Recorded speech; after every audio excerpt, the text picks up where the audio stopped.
వైసీపీలోని ఒక్కొక్క అవినీతి భాగోతం బయటపడుతూ వస్తుంది. ఇప్పటికే ఇసుక పేరుతో ఎలా దోచుకున్నారు, మద్యం పేరుతో ఎలా దోచుకున్నారు అనేది మనం చూసాం. తాజాగా జగనన్న కాలనీల పేరుతో కూడా వీళ్ళు చేసింది పూర్తిగా వ్యాపారమే. జగనన్న కాలనీల పేరుతో దాదాపుగా 1140 కోట్ల రూపాయలు వైసీపీ నేతలు దోచేశారు. ఇందులో వైసీపీ గ్రామ నేత దగ్గర నుంచి రాష్ట్ర స్థాయి మంత్రి వరకు అనేక మంది పాత్రతో పాటు విఆర్ఓ దగ్గర నుంచి ఎంఆర్ఓ, తహసీల్దారు, అలాగే ఆర్ఐ దగ్గర నుంచి కలెక్టర్లు, అడిషనల్ కలెక్టర్ల దగ్గర మొదలుపెట్టి కమిషనర్ల వరకు, ఐఏఎస్ అధికారుల వరకు అనేక మంది ఉన్నారు. వీరందరి మీద కూడా చర్యలు తీసుకోవాలని చెప్పి దీని మీద విచారణ చేసినటువంటి విజిలెన్స్ అండ్ ఎన్ఫోర్స్మెంట్ విభాగం నిన్న ప్రభుత్వానికి నివేదిక అయితే సమర్పించింది. అసలు ఈ నివేదికలో ఉన్నటువంటి అంశాలను కనుక మనం ఒకసారి పరిశీలిస్తే నోరేళ్ల పెడతాం. ఎందుకంటే అవినీతిని ఈ రకంగా కూడా చేయొచ్చా అనే స్థాయిలో అవినీతిని చేశారు. ఒక్క ఉమ్మడి తూర్పుగోదావరి జిల్లాలోనే 654 కోట్ల రూపాయల స్కామ్ జరిగింది అంటే రాష్ట్ర వ్యాప్తంగా ఎంత స్కామ్ జరుగుంటుందో, ఎంత లబ్ధి పొందుంటారో మీరు ఆలోచించండి. ఇది కేవలం నాయకులు మాత్రమే చేశారంటే కాదు, అప్పటి అధికారులను లోపరుచుకుని చేశారు. ట్విస్ట్ ఏంటంటే ఈ జగనన్న కాలనీల కోసం సేకరించినటువంటి మొత్తం భూమి కూడా అంటే సాధారణంగా మనం ఎవరికైనా పేదలకు భూమి ఇవ్వాలంటే ఫస్ట్ ప్రభుత్వానికి సంబంధించిన భూమి ఏమైనా ఉందా అని చూస్తాం. సో ప్రభుత్వానికి సంబంధించినటువంటి భూమి అవైలబుల్ ఉంటే దాన్ని తీసుకుని ఇంకా ఎంత తక్కువ అవుతుందో దాన్ని అవసరమైతే కొంటాం. కొనేటప్పుడు కూడా కొన్ని నామ్స్ ఉంటాయి. అంటే ఊరికి దగ్గరగా ఉండాలి, అలాగే పంట అసైన్డ్ భూములు ఏదైనా అవకాశం ఉంటే మొదట వాటికి ప్రయారిటీ ఇవ్వాలి, ఆ తర్వాత ఇతర భూములకు వెళ్ళాలి. కానీ ఇక్కడ వైసీపీ ఏం చేసిందంటే పూర్తిగా ఊర్లకు దూరంగా కొండలు, గుట్టలు, శ్మశానాల దగ్గరకు ఉన్నటువంటి భూములు అతి తక్కువ రేటు ఉంటాయి. అంటే ఎకరం 10 లక్షలు, 5 లక్షలు ఉన్నటువంటి భూముల్ని డబల్ రేట్లకు కొనుగోలు చేసి ఆ రైతు నుంచి కమిషన్ల రూపంలో వసూలు చేశారు. అంటే ఒక వ్యక్తి భూమి ఎక్కడో ఒక 10 ఎకరాలు భూమి కొన్నారు అనుకుందాం. ఫర్ ఎగ్జాంపుల్ ఆ భూమి అసలు వాల్యూ వచ్చేసి ఎకరం 5 లక్షలు లేదా 10 లక్షలు ఉంటుంది అనుకుందాం. అంటే 10 ఎకరాలు కూడా ₹1 కోటి చేయాలి. కానీ దీన్ని 10 ఎకరాలని వీళ్ళు 2 నుంచి 3 కోట్ల రూపాయలకి ప్రభుత్వానికి కట్టబెట్టి ఆ రైతుకి ఇచ్చేది ₹1 కోటి. ఎకరం 10 లక్షల చొప్పున ఇస్తారు. ఆ మిగిలిన కోటిన్నర ఏం చేస్తారు? వీళ్ళ జేబులో వేసుకుంటారు. పోనీ వీళ్ళు కొన్నది నివాసయోగ్యానికి అనువైన ప్రాంతంలో ప్రజలు తిరిగే దగ్గర, ఇతర అన్ని సౌకర్యాలు ఉన్న దగ్గర కొన్నారా భూములంటే కొనరు. ఊరికి దూరంగా ఎక్కడో శ్మశానాల దగ్గర, గుట్టల దగ్గర, పుట్టల దగ్గర, కొండల దగ్గర కొంటారు. ఎందుకని? అక్కడైతే భూములు చౌకగా వస్తాయి. అంటే ఇందులో ఇంకో ట్విస్ట్ ఏంటంటే అసైన్డ్ భూములకు కూడా అధిక ధర కట్టబెట్టేసి తీసుకున్నారు. మీరు నమ్మరు, ఒక్కొక్క భూమికి 200-300% అధిక ధరలు చెల్లించి వీళ్ళు కొన్ని చోట్ల భూములు కొన్నారు. అంటే ఏ స్థాయిలో రాష్ట్ర ఖజానాకు నష్టం జరిగిందో చూడండి. విజిలెన్స్ విభాగం నేను అదే సిఫారసు చేసింది. ఎవరైతే ఇందులో రాజకీయ నాయకులు కేతిరెడ్డి వెంకటరామరెడ్డి గుడ్ మార్నింగ్ స్టార్గా చెప్తాం కదా మనం, ఆ గుడ్ మార్నింగ్ స్టార్ కూడా ఇందులో ఒక పాత్రదారుడే. ఆయన మీద కూడా క్రిమినల్ కేసు పెట్టాలని చెప్పి నిన్న విజిలెన్స్ విభాగం సిఫారసు చేసింది. దీన్ని ఏసీబీతో పూర్తి స్థాయి లోతైన విచారణ జరిపితే మరికొన్ని విషయాలు బయటకు వస్తాయని చెప్పి ప్రభుత్వానికి నివేదిక ఇచ్చింది. అంటే ఒకరు కాదు, ఇద్దరు కాదు, కింది నుంచి పై స్థాయి వరకు అందరూ కూడా ఇందులో భాగస్వాములే. సరే తింటే తిన్నారులే, ప్రజలు వెళ్ళిపోయి ఆ ఇళ్లలో సంతోషంగా ఉంటే సరే ఎలా ఏడిసరే పోతే పోయిందిలని వదిలేయచ్చు. ట్విస్ట్ ఏంటంటే ఈ జగనన్న కాలనీల్లో 75% జగనన్న కాలనీల్లో ఈ రోజుకి మనుషులు ఉండటం లేదు, ఎవరు అక్కడ నివాసం ఉండటం లేదు. దానికి అనేక రీజన్లు ఉన్నాయి. ఊరికి దూరంగా ఉండటం, సరైన సౌకర్యాలు లేకపోవటం, వీళ్ళు 30-40% మాత్రమే జగనన్న కాలనీలు కట్టేసి అక్కడ నుంచి వదిలేయటం, ఎవరైనా కరెంటు, రహదారి, డ్రైనేజీ ఇలాంటి కనీస సౌకర్యాలు లేకపోతే, వాటర్ సౌకర్యాలు లేకపోతే ఎవరెళ్ళి ఉంటారు? అక్కడికి ఉండరు కదా. అంటే జగన్మోహన్ రెడ్డి ఉద్దేశం ప్రజలు అక్కడికి వెళ్ళి ఉండేటట్టు చేయటం కాదు, ఆ పేరుతో మనం కొన్నామా లేదా. ఇందులో స్కామ్లో ఇంకో పార్ట్ కూడా ఉంది. ఏంటో తెలుసా? ఫర్ ఎగ్జాంపుల్ ఒక ప్రాంతంలో 100 ఎకరాలే కావాలనుకుందాం, కానీ వీళ్ళు 200 ఎకరాలు కొంటారు. వాస్తవానికి కావాల్సింది 100 ఎకరాలే, ఇళ్ళకి ఇవ్వడానికి 100 ఎకరాలే కావాలి, కానీ 200 ఎకరాలు కొంటారు. ఇంకోటి ఏంటో తెలుసా? అజయ్ కల్లం రెడ్డి, జగన్మోహన్ రెడ్డికి ముఖ్య సలహాదారుడిగా వ్యవహరించినటువంటి రిటైర్డ్ ఐఏఎస్ అధికారి కూడా ఈ స్కామ్లో పాత్రదారుడే. సగ పైకి ఏదో సాధుజీవిలాగా, ఏదో బాబాజీలాగా, సగ ఏదో ప్రవచనాలు చెప్పే వ్యక్తిలాగా సగ తెల్లగడ్డం వేసుకుని ఎప్పుడు ముసిముసి నవ్వుతూ కనపడతాడు కదా. అజయ్ కల్లం రెడ్డి. ఆ అజయ్ కల్లం రెడ్డి కూడా ఈ స్కామ్లో పాత్రదారుడే. పేదల పేరుతో భూమి తీసుకుని ఆ భూమిని పేదలకు ఇవ్వకుండా ఈయన వాడుకున్నాడు దాన్ని. ఇందులో ఇదొక రకమైనటువంటి స్కాము. అంటే జగనన్న కాలనీ అనేది పూర్తిగా స్కాముల మయం. 75% మంది ప్రజలు అట్లో ఉండకుండా నిరుపయోగంగా ఉన్నాయి అంటే అది రాష్ట్ర ఖజానాకు నష్టమే. సో దీనికి సంబంధించి విజిలెన్స్ ఒక రిపోర్ట్ ఇచ్చింది. ఏమిచ్చిందో చూద్దాం. ఇక్కడ చూడండి, జగనన్న కాలనీ నిలువెత్తు దోపిడీ, వైకాపా నేతలు ప్రభుత్వాధికారులు కుమ్మక్కై 1140 కోట్లు కొట్టేశారు. నివాసయోగ్యం కాని స్థలాలు, అవసరమే లేని భూముల సేకరణ, మార్కెట్ రేటు కంటే అనేక రేట్లు ఎక్కువగా భూముల ధర ఖరారు, బినామీలను ముందు పెట్టి భారీగా లబ్ధి పొందిన నేతలు. విజిలెన్స్ ఎన్ఫోర్స్మెంట్ విచారణలో వెలుగులోకి పలువురి ఐఏఎస్ పాత్రలపై లోతైన విచారణ చేయాలని సిఫారసు, కుంభకోణంపై ఏసీబీ దర్యాప్తుకు ఆదేశించాలని సూచన. వైకాపా మాజీ ఎమ్మెల్యే కేతిరెడ్డి వెంకటరామరెడ్డి, అలాగే ఆదోని మాజీ ఎమ్మెల్యే సాయి ప్రసాద్ రెడ్డి కుమారుడితో పాటు పలువురిపై క్రిమినల్ కేసులు పెట్టాలని చెప్పి స్వయంగా విజిలెన్స్ విభాగమే సిఫారసు చేసింది.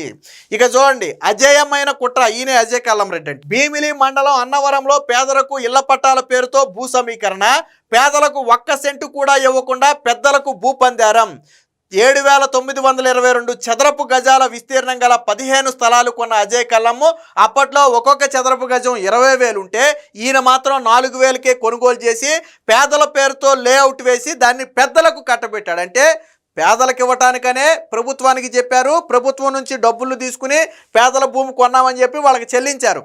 కానీ అవి అందులో పేదలకు భూములు ఇచ్చారా అంటే ఇవ్వలేదు, పెద్దలకు లేఅవుట్లు వేసి పెద్దలకు అమ్మేసుకున్నారు. సో ఈ స్కాముల్లో ఇదొక రకమైనటువంటి పాత్ర. ఉమ్మడి తూర్పుగోదావరి జిల్లాలోనే 654 కోట్ల రూపాయల కుంభకోణం జరిగింది. అతిపెద్ద కుంభకోణం ఉమ్మడి తూర్పుగోదావరిలోనే జరిగింది. జగనన్న కాలనీల పేరట ఇళ్ల స్థలాల పంపిణీ కోసం భూసేకరణ ముసుగులో వైకాపా నాయకుల ముఠ 1140 కోట్లు దోచుకున్నట్లుగా విజిలెన్స్ ఎన్ఫోర్స్మెంట్ విభాగం నిగ్గు తేల్చింది. మొత్తంగా 18,216 ఎకరాల సేకరణలో ఈ దోపిడీ మొత్తం జరిగినట్లుగా గుర్తించింది. వైకాపా గ్రామ నాయకుడి దగ్గర మొదలుపెట్టి రాష్ట్ర స్థాయి నాయకుడి వరకు, అలాగే ప్రజాప్రతినిధులతో పాటు ప్రభుత్వ అధికారులు అందరూ కొమ్మక్కై ఈ స్థాయి ఆ స్కామ్కి అయితే పాల్పడినట్టుగా గుర్తించారు. మీకు ఇది ఇక్కడ చూడండి, ఇది అనంతపురం జిల్లా బుక్కరాయ సముద్రం పసలూరు గ్రామం వద్ద జగన్మోహన్ రెడ్డి నిర్మించినటువంటి జగనన్న కాలనీలు. గత 6 ఏళ్ల నుంచి ఒక్క వ్యక్తి కూడా ఈ జగనన్న కాలనీకి వెళ్ళి ఉండటం లేదు. ఇది జగనన్న కాలనీయే. ఇది ఒక్క వ్యక్తి కూడా ఉండటం లేదు. ఎందుకు ఉండలేదు అంటే నిర్మాణాలు పూర్తిగా అవ్వలేదు. 1, అక్కడ కనీస సౌకర్యాలు లేవు. 2, మూడోది ఊరికి దూరంగా ఉండటంతో అక్కడికి వెళ్ళి ఏ ఒక్కరూ ఉండటానికి ఇష్టపడటం లేదు. సో ఇది జగనన్న కాలనీల భూగోతం. దీనివల్ల ఎవరికి ఉపయోగం? భూమి కొన్నారు డబ్బు పెట్టి, మెరక పేరుతో దోచుకున్నారు. కాలనీ ఇల్లు కట్టడం పేరుతో వైసీపీ నాయకులు కాంట్రాక్ట్లు ఇచ్చి అక్కడ దోచుకున్నారు. ఇంత చేసినా కానీ ఒక మనిషి అక్కడ ఉండకపోతే ఇదంతా రాష్ట్ర ఖజానాకు నష్టమా కాదా? సో దోపిడీ అలాగే జరిగింది. ఇక అజయ్ కల్లం దగ్గరకు కూడా ఒకసారి రండి. ఇక్కడ అప్పట్లో కలెక్టర్లు, రెవెన్యూ అధికారులు కూడా భాగస్వాములు. లేఅవుట్లు రద్దు చేసి బాధ్యులపై క్రిమినల్ కేసులు పెట్టాలని కూడా సిఫారసు. పేరు పేదలది, దోచేసింది పెద్దలు. పేదలకు సెంటు పట్టాల కోసం భూములు సేకరిస్తున్నట్లు చెప్పారు. భీమిలి, భోగాపురం విమానాశ్రయం కారిడార్ లాంటి అత్యంత వేగంగా అభివృద్ధి చెందే ప్రాంతాలలో అప్పటికే స్టార్ హోటళ్లు, అలాగే పర్యాటక ప్రాజెక్టులకు కేటాయించిన స్థలాలకు సమీపంలో రైతుల నుంచి భూములు తీసుకున్నారు. వాటిలో మెజారిటీ భూములు అసైన్డ్ రైతులవే. ఆ భూముల్లో లేఅవుట్లు వేశారు. భూములు ఇచ్చిన రైతులకు వారి వాటా స్థలాల్ని కేటాయించేశారు. కాగితాలపై చూస్తే అంతా పక్కాగా జరిగినట్టే ఉంటుంది. కానీ ఆ లేఅవుట్లలో పేదలకు 1 సెంటు కూడా ఇవ్వలేదు. పోనీ రైతులకు ఇచ్చిన స్థలాలైనా వారి చేతుల్లోనే ఉన్నాయా అంటే లేదు. అవన్నీ అప్పటి ప్రభుత్వ పెద్దల చేతులు, అంటే అజయ్ కల్లం రెడ్డి లాంటి వాళ్ళ చేతిలో ఉన్నాయి.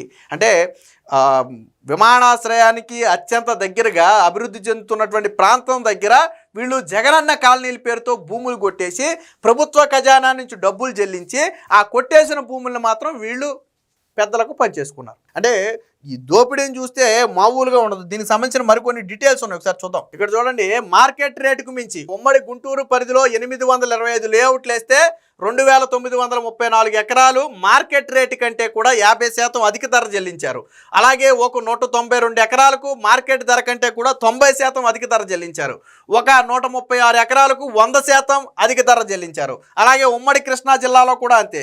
దాదాపుగా 983 ఎకరాలకు మార్కెట్ రేటు కంటే 50% అధిక ధర, ఒక 113 ఎకరాలకు మార్కెట్ ధర కంటే 90% అధిక ధర చెల్లించారు. ఉమ్మడి నెల్లూరులో కూడా అంతే. దాదాపుగా 333 ఎకరాలకు 50% అధిక ధర చెల్లించారు. అలాగే 152 ఎకరాలకు 90% అధిక ధర చెల్లించారు. ఒక 40 ఎకరాలకు 100% అధిక ధర చెల్లించారు. అలాగే అవసరానికి మించి సేకరణ. ఉమ్మడి పశ్చిమ గోదావరి జిల్లా కొమడవోలు, చిదిమెళ్ళ, పోణంగి, విస్సకోడేరు అవసరమైన మొదలగు ప్రాంతాలలో అవసరానికి మించి అదనంగా 104 ఎకరాలు కొన్నారు. ఇప్పుడు ఒక 100 ఇళ్ళు ఇవ్వాలంటే సెంటు స్థలం చొప్పున ఎంత భూమి కావాలనేది వాళ్ళకి తెలుసు. అంతకు మించి అదనంగా 100 ఎకరాలు కొనేసి వదిలేశారు. వాస్తవానికి ఆ కొనుగోలు పేరుతో వీళ్ళకి లబ్ధి వచ్చింది. ఇప్పుడు 10 లక్షలు చేసే భూమిని 20 లక్షలకు అమ్మేశారు కదా. సో 100 ఎకరాలు వేస్ట్ అయితే వాళ్ళకెందుకు, ఆ పైన 10 లక్షలు వీళ్ళకి మిగిలింది. సో ఆ లెక్కన కోట్ల రూపాయలు మిగిలినాయి. అలాగే వదిలేయటం వల్ల ఏం జరిగింది, రాష్ట్ర ప్రభుత్వ ఖజానాకు 63 కోట్ల నష్టం జరిగింది. అలాగే విజయనగరం జిల్లా కొండకరకలంలో ఒక 70 ఎకరాలు డీ పట్టా భూములు సేకరించి ఎకరానికి 34 లక్షల రూపాయల చొప్పున పరిహారం చెల్లించి అందులో కొంత వైసీపీ నాయకుడు ప్రసాద్ అనే వ్యక్తి అతని అనుచరుడు కలిసి నొక్కేశారు. వైకాపా సర్పంచ్కి అందులో 30%, డీ పట్టా భూములు ఇచ్చిన వారికి 60%, గ్రామ పెద్దలకు 10% చొప్పున దీన్ని ఓటాల కింద అంటే 100 రూపాయలు భూమికి ఇస్తే 60 రూపాయలు యజమానికి ఇచ్చి 30 రూపాయలేమో అక్కడ సర్పంచ్ నొక్కేసి ఒక 10 రూపాయలేమో అక్కడ ఉన్న గ్రామ పెద్దలకు ఇచ్చారు. సో ఈ రకమైనటువంటి దోపిడీ ఒకటి. చౌకగా కొనేసి భారీకి అమ్మకం. ఇది ఉమ్మడి ప్రకాశం జిల్లాలో అవసరానికి మించి భూములు సేకరించి డీ పట్టా భూములకు భారీ పరిహారం చెల్లించడం, ఊరికి దూరంగా ఉన్న భూములు కొనడం, ప్రభుత్వ భూములు ఉన్నప్పటికీ వాటిని కాకుండా ప్రైవేటు భూములే కొనడం వంటి చర్యల ద్వారా 105 ఎకరాలు దోచుకున్నారు. ఇక్కడ ఇంకోటి ఏంటంటే, ఇప్పుడు ఎప్పుడైతే జగనన్న కాలనీలకు భూములు కొనాలని వీళ్ళు ఫిక్స్ అయ్యారో, పలానా ప్రాంతంలో కొంటారే అని ఫిక్స్ అయ్యారో, ఒక 3 నెలల ముందో 6 నెలల ముందో ఏం చేశారంటే ఆ భూములు వీళ్ళు కొనేశారు. వాస్తవానికి దాని రేట్ ఎంత, 10 లక్షలు 15 లక్షలు అలా ఉంటుంది. కొనేసిన తర్వాత ఏం చేశారు, జగనన్న కాలనీలకి వీళ్ళు అమ్మారు. వీళ్ళకి భూమి అయిపోయింది కదా, వీళ్ళు కొనేసుకున్న తర్వాత ఆ భూమిని ఎవరవుద్ది, ప్రభుత్వానికి వీళ్ళు ఇవ్వాలి. 15 లక్షలకి వీళ్ళు కొనుక్కుని 30 లక్షలకు ప్రభుత్వానికి అమ్ముకునేవాళ్ళు. సో అంటే ముందు వీళ్ళు కొనేసేవాళ్ళు, ఎందుకంటే అక్కడ జగనన్న కాలనీలకి ప్రభుత్వం భూములు కొంటుందని తెలుసు. కొనేసి తర్వాత వీళ్ళు డబల్కి త్రిపుల్కి, కొన్ని ప్రాంతాల్లో అయితే 400%, 500% కూడా అమ్ముకున్నారు. ఇక్కడ చూడండి ఒకసారి, మల్లేశ్వరంలో మార్కెట్ రేటు కంటే 355% అధికంగాను, ముంగముక్కలపాలెంలో 170% అధికంగాను, యోజర్లలో 264% అధికంగాను డబ్బులు చెల్లించారు. అంటే 10 లక్షల రూపాయల భూమికి వీడు 355% అంటే దాదాపుగా 10 లక్షల భూమిని 45 లక్షలకు అమ్మినట్టు లెక్క. మరి ఆ లెక్కని ఎంత లబ్ధి పొందాడు, 10 లక్షలకి 45 లక్షలకి ఏమైనా సంబంధం ఉందా? సో అలాంటి దోపిడీలు అనేవి వైసీపీ హయాంలో జరిగాయి. దీనిలో ప్రభుత్వ పెద్దలు ఉన్నారు, ఐఏఎస్ అధికారులు ఉన్నారు, కింది రెవెన్యూ స్థాయి అధికారులు ఉన్నారు, వైకాపా గ్రామ నాయకుడి దగ్గర నుంచి రాష్ట్ర నాయకుడి వరకు అందరూ ఉన్నారు. అంటే జగనన్న కాలనీలు అనేది కేవలం స్కామ్ కోసమే తప్ప పేద ప్రజల కోసం పెట్టింది కానే కాదు. దీనిలో ఇంకా లోతుగా విచారణ జరిపితే మరికొన్ని విషయాలు, మరికొంతమంది పేర్లు కూడా బయటకు వచ్చే అవకాశం ఉంది. ఇప్పటికే కేతిరెడ్డితో పాటు పలువురి నేతల మీద, పలువురి ఐఏఎస్ అధికారుల మీద కూడా అవసరమైతే క్రిమినల్ కేసులు నమోదు చేసి ఈ ఖజానాకు నష్టం వచ్చినటువంటి ఏదైతే మొత్తం 1140 కోట్ల రూపాయలు ఉందో వీటిని వారి నుంచే వసూలు చేయాలని చెప్పి నిన్న విజిలెన్స్ ఎన్ఫోర్స్మెంట్ విభాగం అయితే సిఫారసు చేసింది. మొత్తంగా ఈ అవినీతి జగనన్న కాలనీల భాగోతం ఈరోజు విజిలెన్స్ విచారణ సాక్షిగా బయటపడింది.